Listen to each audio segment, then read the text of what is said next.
Baik, Assalamualaikum warahmatullahi wabarakatuh. Perkenalkan, nama saya Indah Sar Sulaiman dari akuntansi B. Pada kesempatan kali ini, saya akan menjelaskan makalah tentang analisis laporan keuangan segmen. Dan terima kasih kepada dosen pengampu, yaitu kepada Ibu Yayu Chandra Pratiwi SE MAK, telah memberikan kesempatan kepada saya untuk menjelaskan makalah ini. Baik, adapun latar belakangnya di sini yaitu perkembangan bisnis yang semakin kompleks dan dinamis menuntut perusahaan untuk memberikan informasi yang lebih transparan dan terperinci mengenai kinerjanya.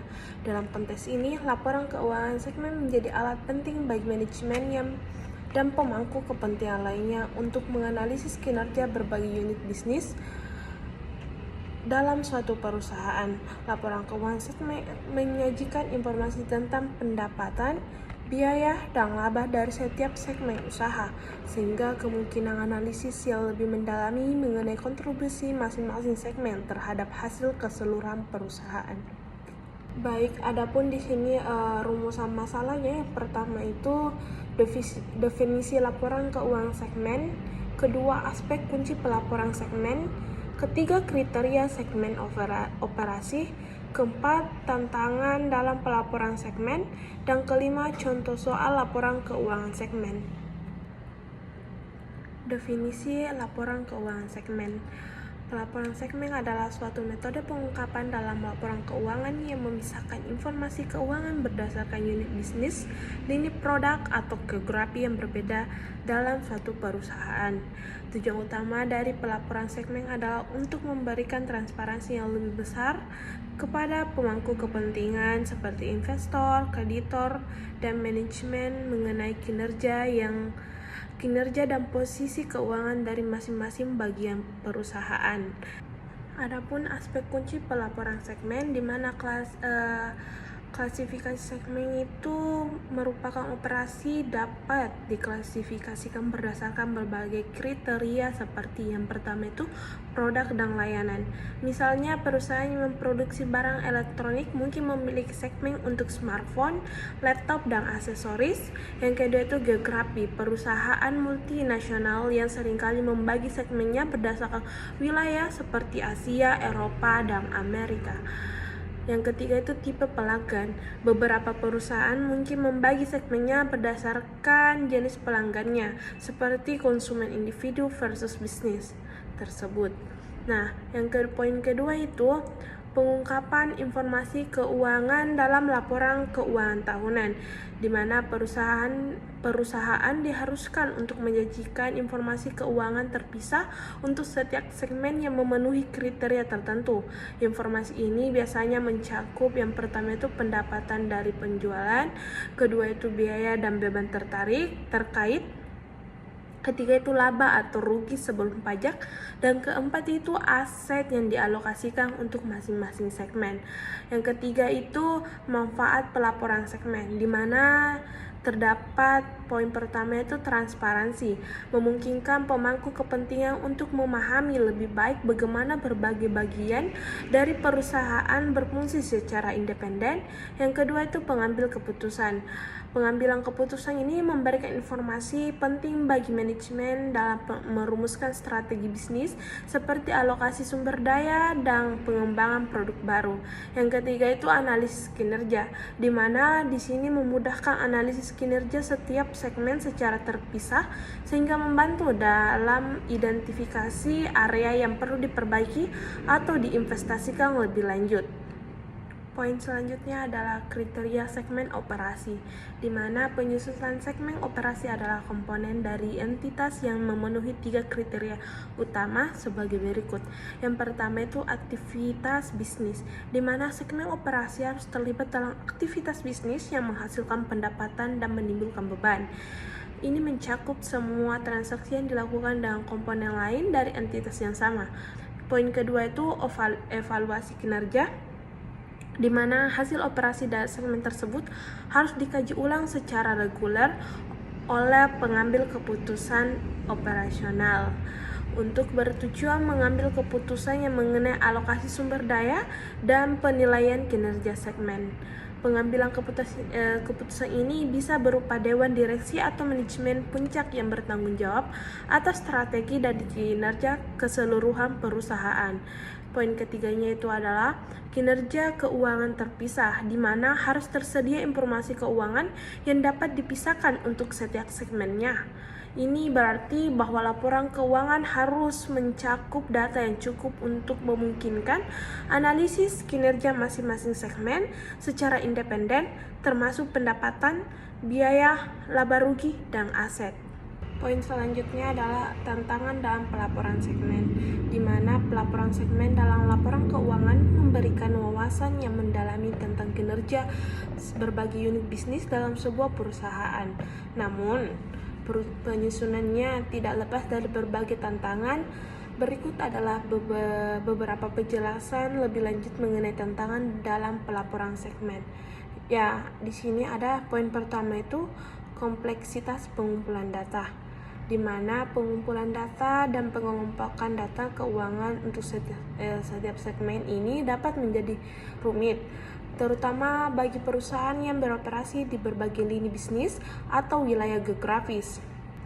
Poin keduanya itu adalah konsisten dan akurasi, di mana di sini memastikan konsistensi dan akurasi dalam pelaporan keuangan segmen adalah tantangan yang signifikan.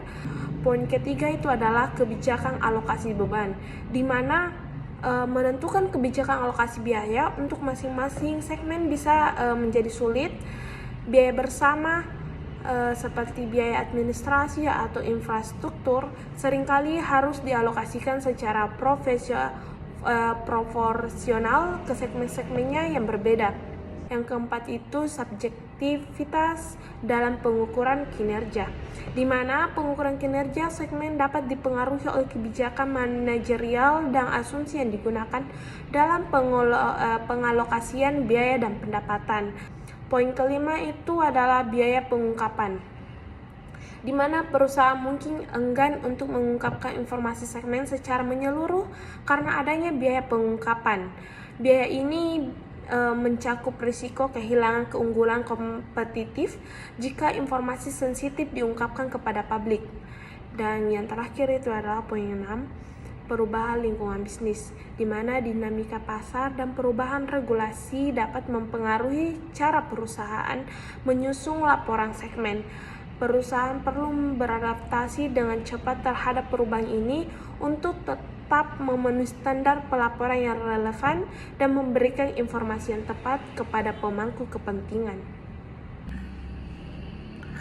Adapun contoh soalnya, soal pertama itu identifikasi segmen yang perlu dilaporkan. Pertanyaan, sebuah perusahaan memiliki 5 segmen operasi dengan data sebagai berikut.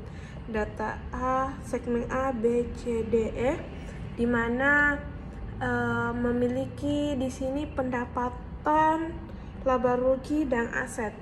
Nah, pertanyaannya itu dengan menggunakan uji signifikasi 10%, identifikasi segmen yang mana yang harus dilaporkan.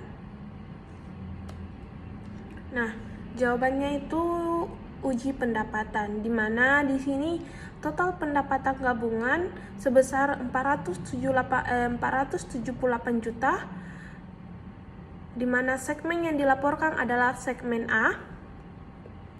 Segmen A 8,36%, segmen B 17,77%, segmen C 11,9%, segmen D 25,10%, segmen E 37,65%.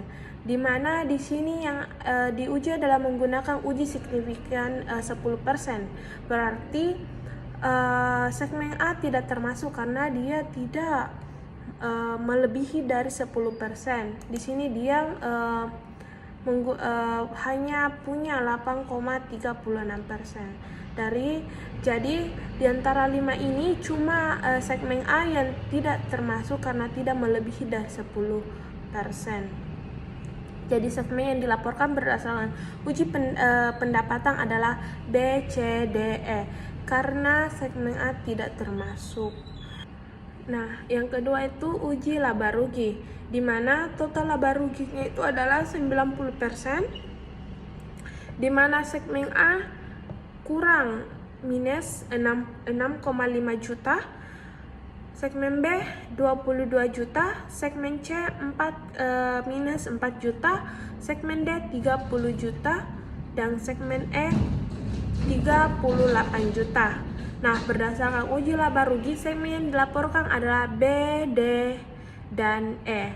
Kenapa? Karena A dengan C itu di situ dia uji laba ruginya itu dia minus, jadi tidak termasuk dalam yang dilaporkan. Nah, uji yang ketiga adalah uji aset, di mana uji aset total asetnya itu 537 juta rupiah. Segmen yang dilaporkan adalah segmen A 30 juta, di mana dia cuma 5,6%. Segmen B 41 juta, di mana dia 76%. Segmen C 52 juta, dia di 9,7%. Segmen D 102 juta, dia terdapat di 19%. Segmen E 312 juta, 58,1%. Berdasarkan uji aset, segmen yang dilaporkan adalah D dan E. Contoh soal yang kedua itu uji pendapatan konsolidasi, di mana pertanyaannya, hitunglah uji pendapatan konsolidasi untuk menentukan apakah total pendapatan dari segmen yang dilaporkan memenuhi ambang batas konsolidasi sebesar 75%. Nah, di sini jawabannya itu total pendapatan dari segmen yang dilaporkan, segmen B 85 juta, segmen C 53 juta, segmen D 120 juta, dan segmen E 180 juta. Nah, total pendapatan dari segmen yang dilaporkan adalah 438 juta, sedangkan pendapatan konsolidasi adalah 478 juta. Nah, persentase segmen yang dilaporkan dari pendapatan konsolidasi adalah 438/478 dikali 100 sama dengan 91,6%, dimana karena presentasi ini lebih dari 75%, maka semua segmen yang memenuhi kriteria dapat dilaporkan. Adapun kesimpulannya di sini yaitu laporan keuangan segmen merupakan alat penting dalam akuntansi yang memberikan pemahaman mendalam tentang kinerja berbagai unit bisnis dalam sebuah perusahaan. Konsep ini mengacu pada pengungkapan informasi keuangan yang terperinci berdasarkan segmen operasi, yang dapat berupa lini produk, wilayah geografis, atau klasifikasi lainnya. Dengan demikian, laporan ini membantu pemangku kepentingan, termasuk investor dan manajemen, untuk menganalisis dan mengevaluasi kinerja masing-masing segmen secara lebih efektif. Sekian presentasi dari saya akhiri. Wabillahi taufiq wal hidayah. Assalamualaikum warahmatullahi wabarakatuh.